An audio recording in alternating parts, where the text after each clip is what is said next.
Assalamualaikum. Bismillahirrahmanirrahim. Innal hamdalillah nahmadu wa nasta'inu wa nastaghfiruh wa na'udzu billahi min syururi anfusina wa min sayyiati a'malina. May yahdihillahu fala mudhillalah wa may yudhlil fala hadiyalah. Bismillahirrahmanirrahim. Rabbi shrah li sadri wa yassir li amri wahlul 'uqdatam min lisani yafqahu qawli. This video is nothing but unscripted. Actually, I have no topic or just a random talk basically about this video. The first thing I'd like to say is about I'm not living in my country, so I basically went away. I'm working here, and I miss my country, but also at the same time I feel like it's very very challenging to be back in the country where you were born and raised, and then a lot of things are happening. Maybe I'd like to talk about I don't know. The country itself is very beautiful, and then the people are nice, but the systems are corrupt. And why I'm saying that the system is corrupt, because basically to navigate and to excel,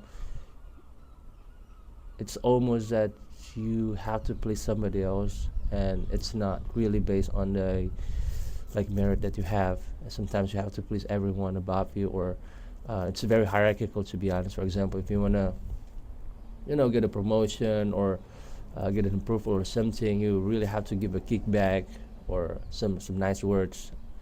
I mean, even if like you've done like really good work. So in the past I finished my study of overseas, and then after finishing it, I immediately got back, wanting to basically contribute something great to my country. I just like a recent graduate, but after 1.5 years in that country, I feel like, okay, I don't belong here for now. I'm not saying like forever, but for now, because I was just a junior, and then I don't have that much influence to affect the policy or maybe the systems within that. Maybe just a quick summary. I work in one of the NGOs, and then I've been working on a policy to make something great and to enhance the quality of living of the people. But it's always been affected by the political decisions instead of objective of research or science or the benefit of society in large. I don't want to specifically talk about what type of the topic, but at the time we've been researching quite a lot, and I think the policy itself would have been implemented like years ago, but because of the drawbacks or maybe downside, basically the policy itself is not going to happen. So I resigned, and then I thankfully was being just dependent on a side hustle, I would say, to survive for another 6 months. But thankfully I managed to get away from the country. So I got a job overseas, had an interview online from my country. Then I came here. There was basically a blessing for me as well. I think I never thought that I would be able to go back overseas again. But here I am, and then it's a privilege, I think, for me to watch my country again from the distance, because you have a real life comparison. I mean, back then when I was like locals within the country itself, I feel like okay, the country itself is not performing really well, but you don't really have a real life benchmark. But here I am. I'm in Europe, and then I can clearly compare that, which has a very significant comparison and also drawbacks against my country. But you feel it, you live it, and then you experience it. I think that's something what makes being overseas is different, and you can quickly compare of what's happening inside the country itself. So right now I'm not going to I'm exaggerating myself living here, or maybe considering myself as an expat. I'm just an ordinary immigrant, try to give something or maybe contributing to the society around me throughout my expertise. I'm an engineer, by the way. Also to to feed my family. That's basically the basic needs of why I'm being here. that's for that's for sure. And yeah, I don't know.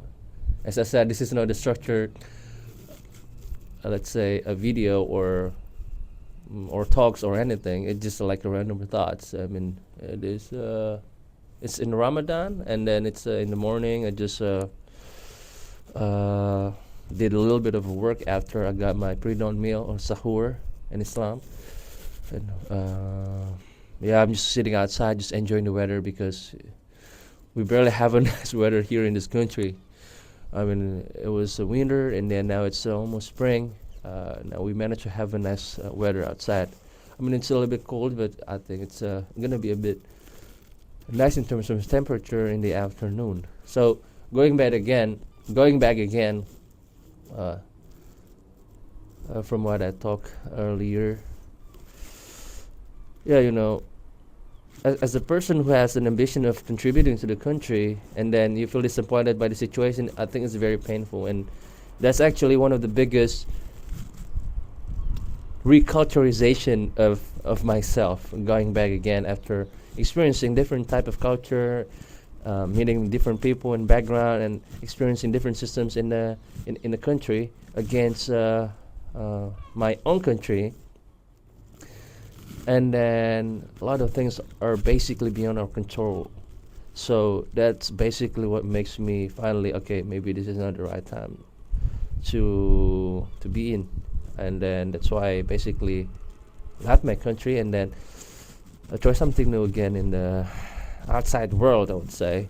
I mean, it's very challenging at the same time because I'm being away from my family. I don't see my parents that often. I'm just video calling them, and then things that I could have been done when I was overseas. Now I didn't have an opportunity anymore.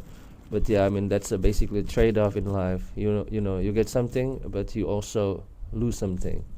You know what I mean, right? Okay. Where did we arrive?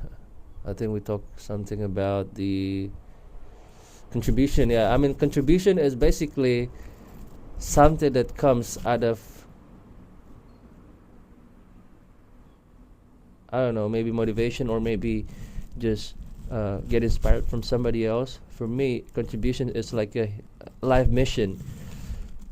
And then a lot of people saying, especially in my country, okay, if you are outside, it's really hard to contribute.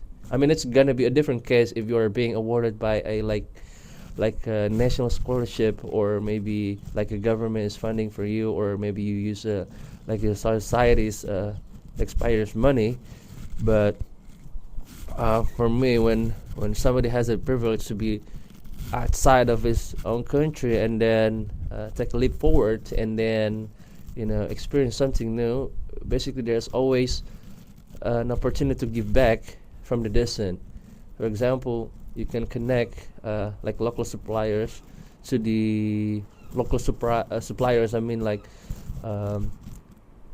someone or a company that is producing like goods and services from your own country, and then you try to connect them all together with the connection that you have in the country that you are in. For example, I'm here in the country B, and then from country A, where I came from, I can connect like the company or retailers or whatever it is to the country B, basically becoming a bridge.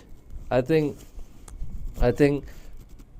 that is something that I can do at the moment. I mean, it's not that much. I mean, it's not really extravagant, but at least I made something quite little.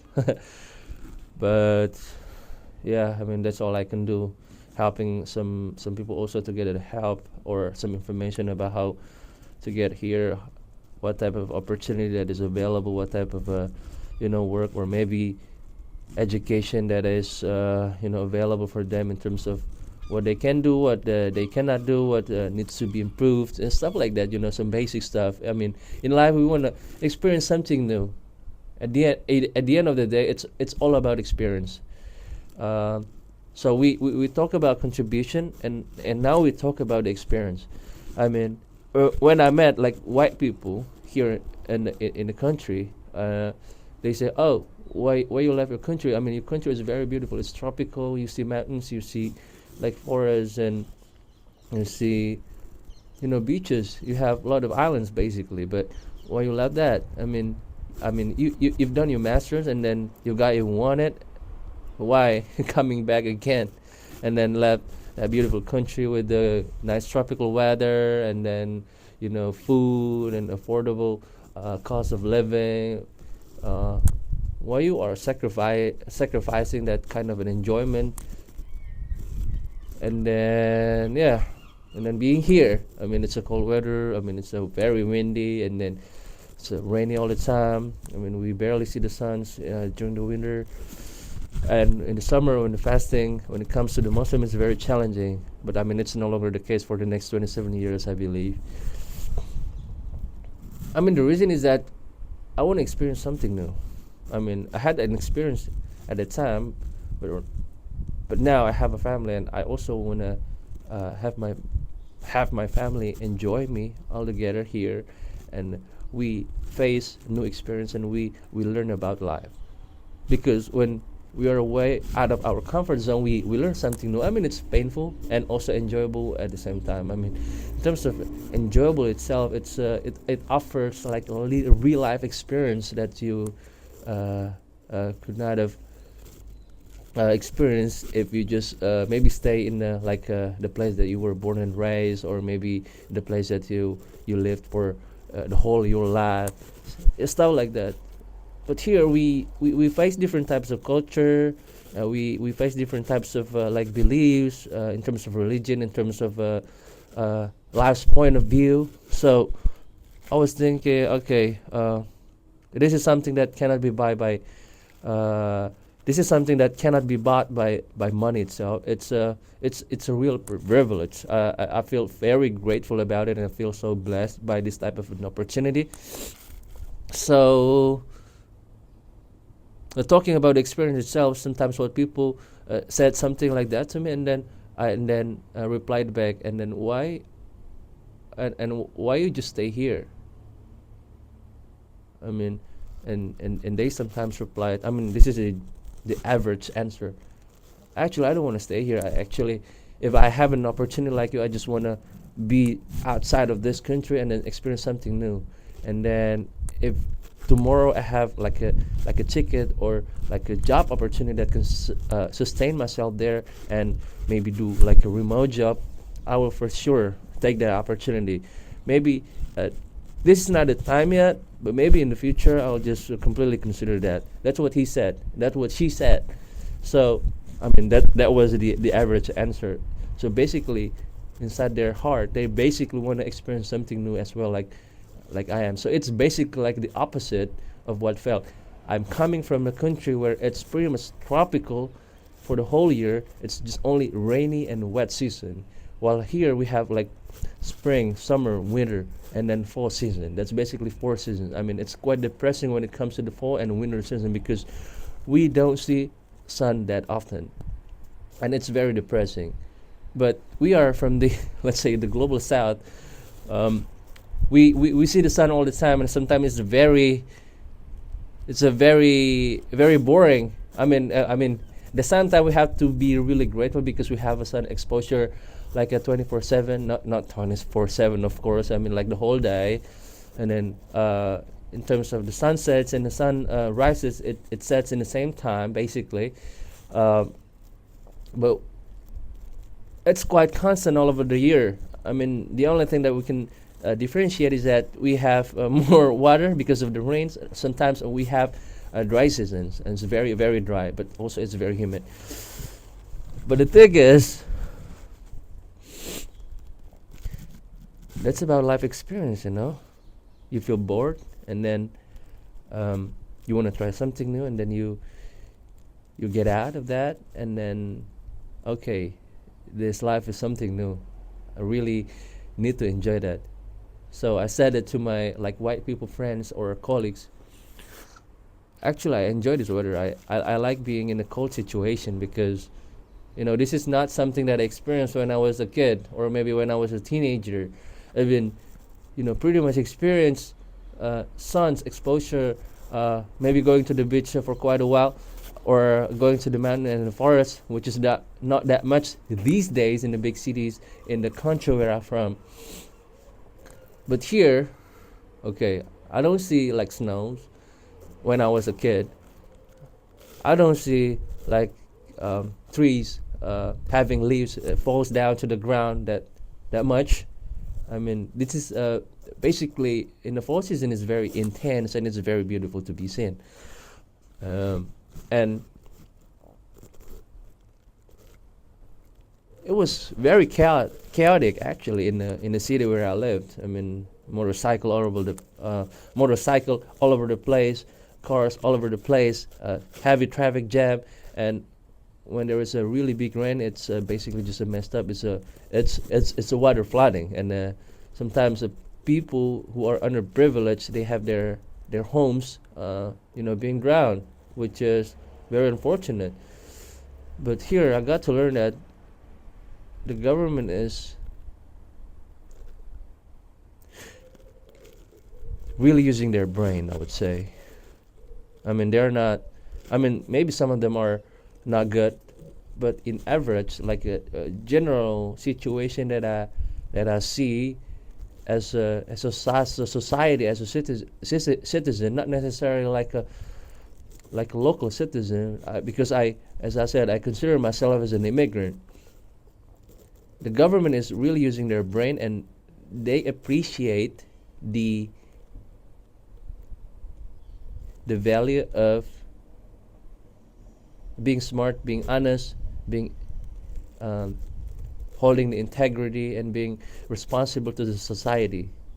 All right, probably you guys have heard that people in Europe, or maybe in Western Europe, they pay a lot of tax, but I can clearly feel that the tax that we pay actually being returned back to the society where it's supposed to be there. For example, like healthcare. Okay, we pay quite amount of the healthcare, but it is being returned to like healthcare infrastructure, good healthcare systems, and how the society is being treated.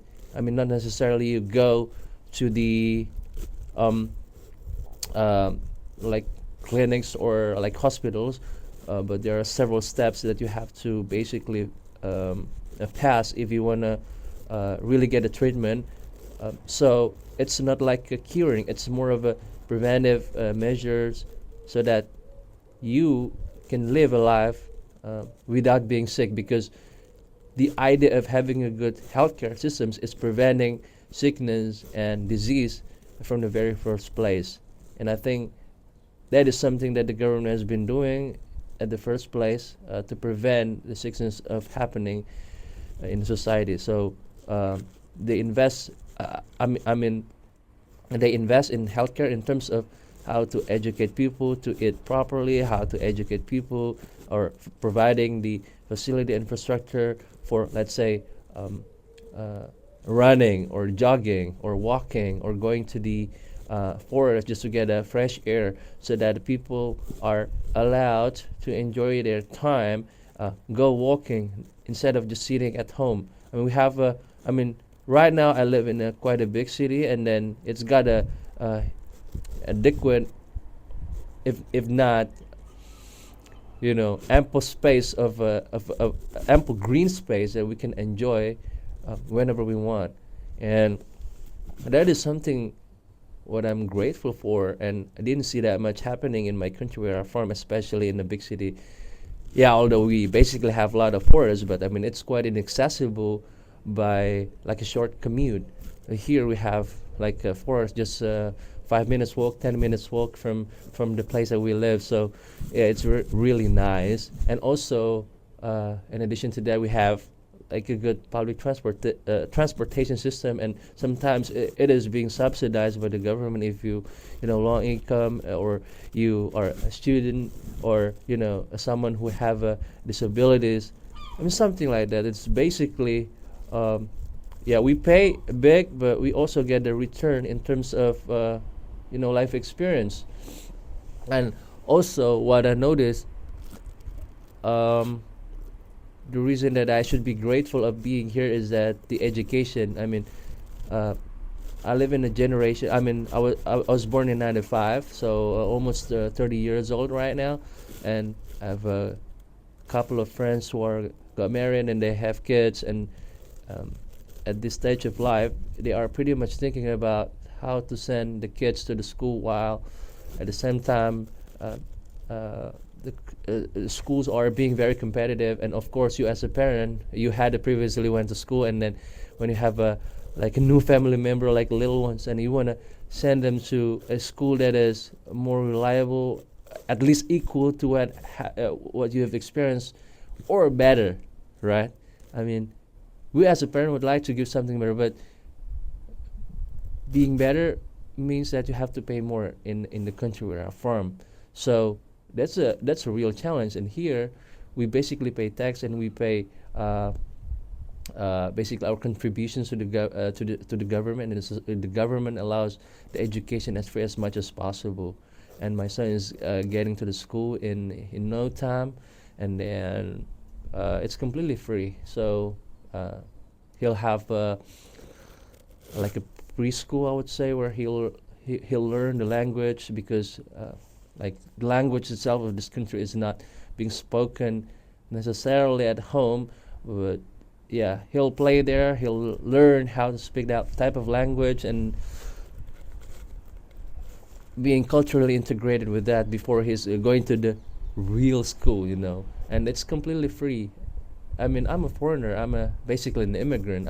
I'm working here, and I didn't born and raised here, and I didn't. My parents didn't pay tax from the very first place, but I got an equal opportunity.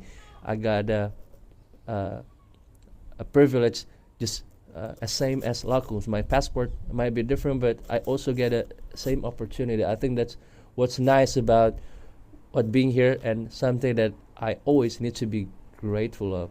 So I think that's pretty much it of today's episode. I really appreciate if you wanna listen to me. I don't know. Sometimes it's just like random thoughts, and then I think I really need to deliver it through this video. I don't have like a specific closing statement from myself, but I hope you guys enjoy your life, and then see you later.